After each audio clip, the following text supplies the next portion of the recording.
Clearly, this subject matter is pretty involved and pretty deep, and there's way too much to go over in just 10 minutes here, but I'll be succinct, hit some key points, and then at some point in time later on, I'll go over some of it more in detail. But for now, here's just kind of a brief overview of some things that have happened over the past many years where technology is concerned.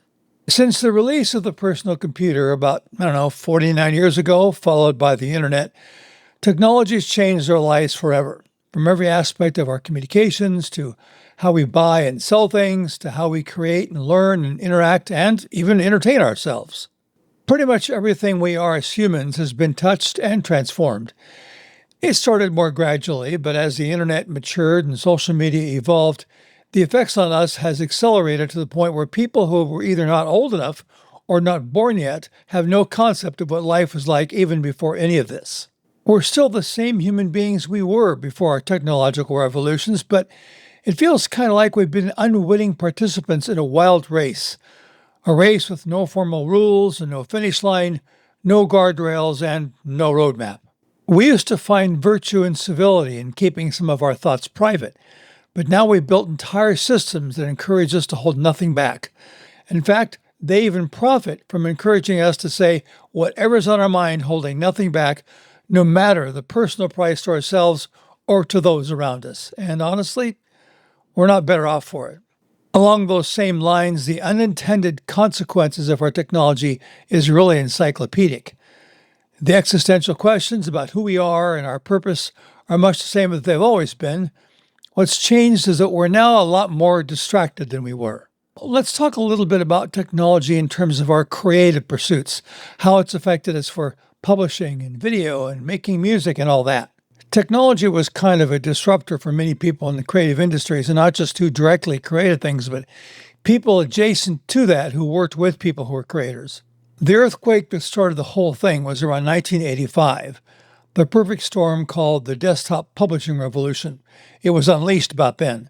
Apple's graphical user interface, Adobe's PostScript language, and the Apple LaserWriter printer, a $7,000 300 DPI desktop printer solution, and at the heart of it, Aldus PageMaker, an application that combined layout design, typography, and graphical placement on a virtual interactive pasteboard.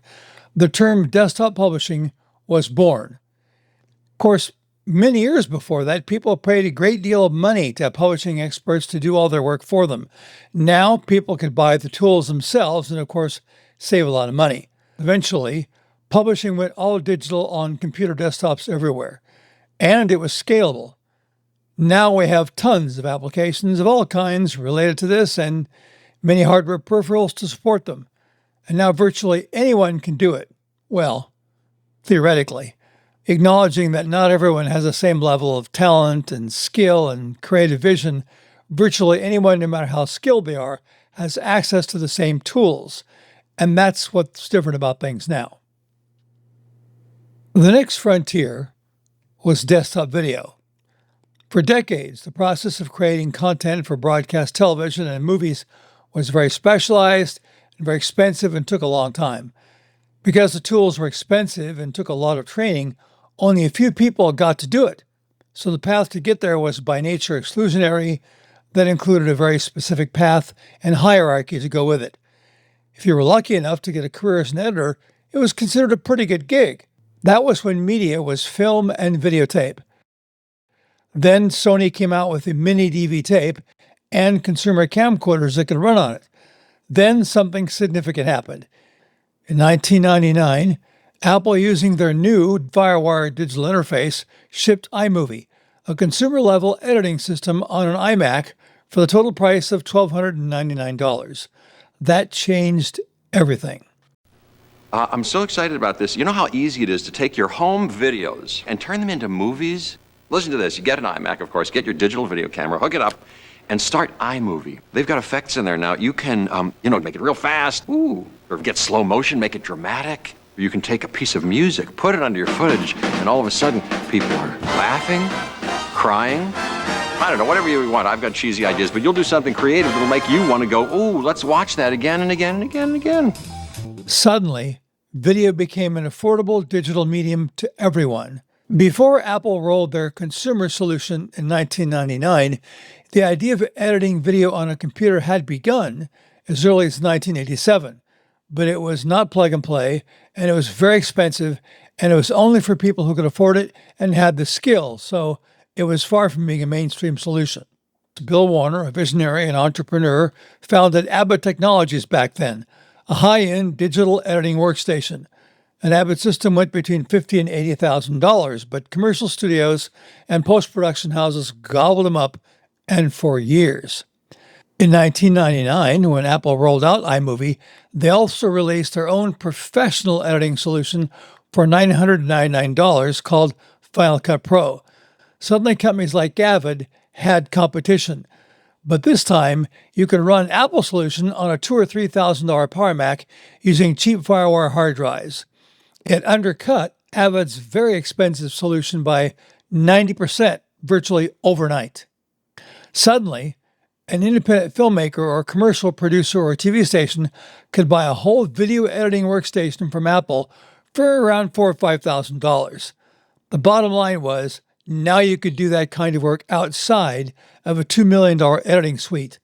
Now, the story of the desktop video solution, of course, is a lot more to it, but that's a fairly brief synopsis. But things began to change and have continued to change since then and for years. But for now, we'll just leave it there.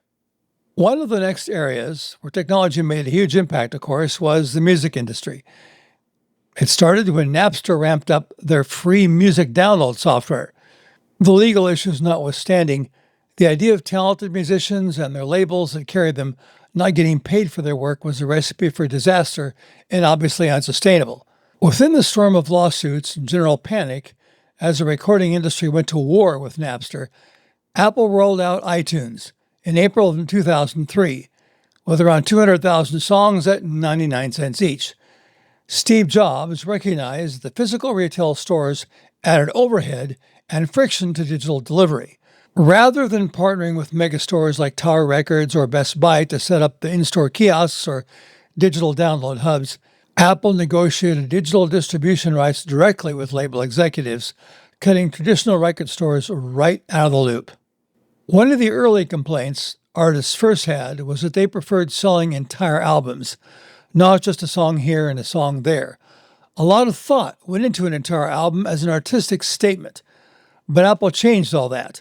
And many artists were not happy about that at first, but in time, people sort of adjusted to it.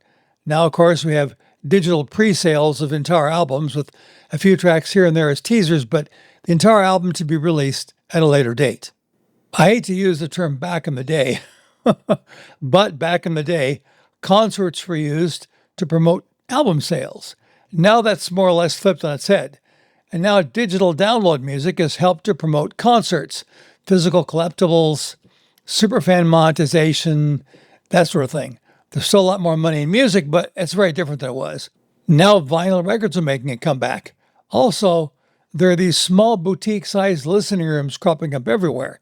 You can go, pay a fee, sit with a drink and listening to an entire album from beginning to end. Listening to the entire album from start to finish. Also, the tools of music making were rapidly becoming democratized and coming down in price, to the point where people could record an entire album in their bedroom, really, with quality that rivals a standard recording studio. Affordable hardware and software and technology made that all possible. Fast forward to 2020, when COVID hit, studios that were still in operation went quiet and empty, and it's never quite been the same since. The internet and modern technology and editing allowed people to create music without having to be in the same room, or even in the same country, or even at the same time. Music no longer had to be an in-person collaboration. Technology made that possible. But that was just a workaround for the preferred way of doing things, of course. Now that the pandemic is behind us, thankfully there's been a return to gathering together to create music and, of course, a gathering together to listen to music. Technology in general faces a challenge in that our society has become saturated by technology. Technology that's extremely powerful and easy to use has become almost commonplace. What does a company do now to distinguish themselves in a crowded marketplace is a very good question. As it relates to artificial intelligence and automation and its inevitable effect on jobs, just because you have the ability to do something that will put entire jobs or job categories out of work virtually overnight doesn't necessarily mean you should. Finally, the effect of artificial intelligence on the arts hasn't even been fully realized yet. If, as an artist, you can no longer make a living doing the one thing that feeds your soul, you may be headed for trouble. We must pay attention now because humanity and purpose must triumph in the end. But that's an existential discussion for another day. For today, thanks for watching.